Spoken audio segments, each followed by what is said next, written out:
Good day! Ayan na, episode 6 na tayo dito kay Munti. Kung nakita nyo yung Munti ng episode 5 na buo pa lang siya pero wala pa siyang salamin.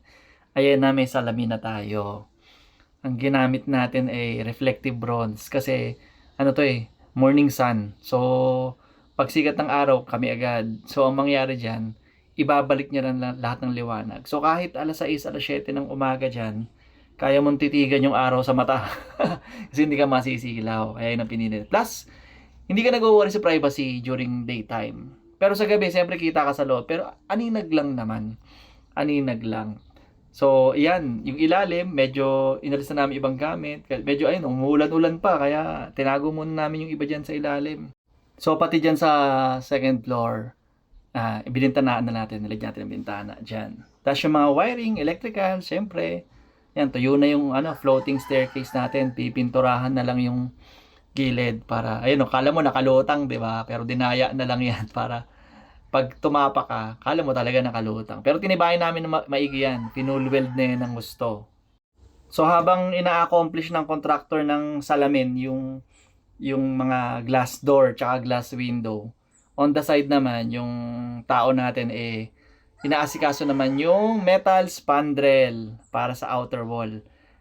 Yan yung pinramis ko sa inyo nung episode 5 na. Sa episode 6 meron ng spandrel. Ayan na ang itsura niyan may kala mo kahoy pero metal spandrel yan. Normally ginagamit yan sa kisame.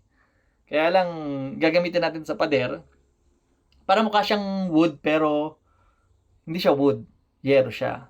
Tapos supposedly yan na rin yung gagamitin sa kisame.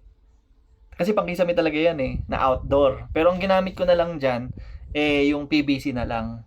So, for ano lang, for everyone's sake lang. Yung talagang outdoor na kisame, ang gamit dyan, metal spandrel.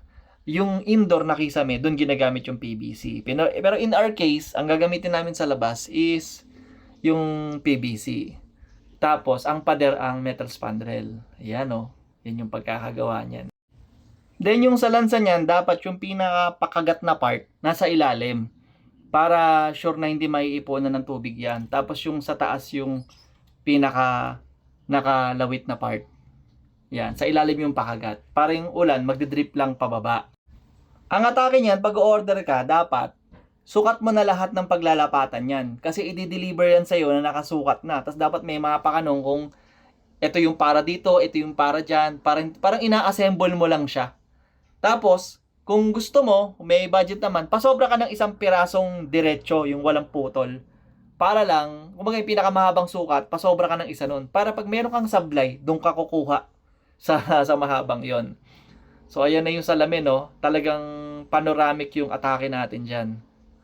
Kita mo yung buong, habang nagkakapi ka dyan, kita mo yung buong buong harap. Nakatiklop lang kasi yung yung door, kaya hindi masyadong ma-appreciate yung itsura. Pero pag sinara mo lahat yan, makikita mo talaga yung sa labas. Ayan, may paru-parang napaaga ng dalaw. una ka pa. Una ka pa sa bisita. Ayan. Make sure lang talaga sa installation ng mga salamin ay ma-check nyo sa actual na araw ng installation. Yan na yung yung instead na handrail, ginawa kong tubular na grills para mukha na rin siyang divider. Yan. Ito na yung yung mga cabinet. Ayan ang ganda ng pagkakagawa, di ba? Puti lang, puro tayo puti. Bakit? Para pag nagkaroon ng problema yung pintura, ang daling iremedyo, pinturahan mo lang ng puti. Kasi ang hirap pag may shade pa ang gusto naman natin maliwanag yung loob. Yan. Pero yung iba kasi gusto classy, para may may kulay. Yan ilan ng hagdan. Yan na yung ginawang bodega. Parang hindi naman sayang space. So ayan yung ilalim nyo. Bakal, angle bar, tubular, tapos 1/2 na Fising board. Bodega na rin. Sayang din naman. Lalagyan na lang ng pinto yan dyan. Mamaya.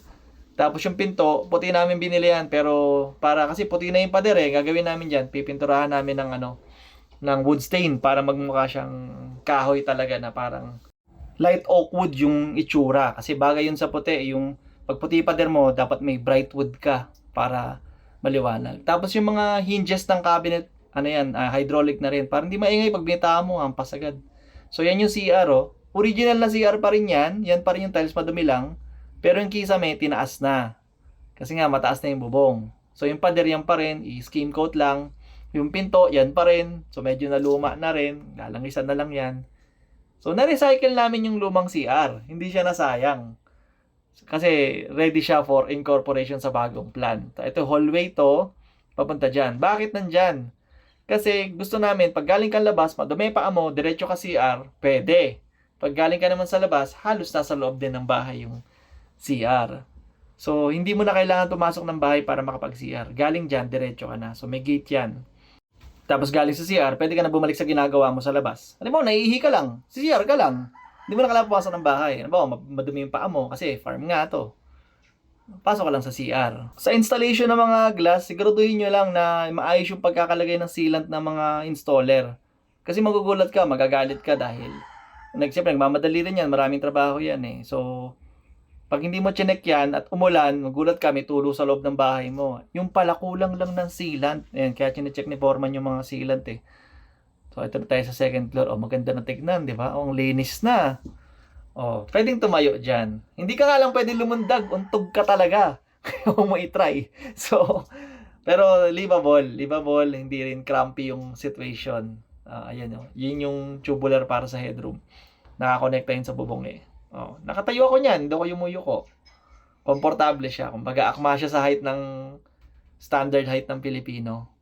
So yun na muna for today's video. Sana may napulot kayong aral or diskarte sa paggawa ng bahay. Pwede nyong gayahin yan, pwede nyong improve yan.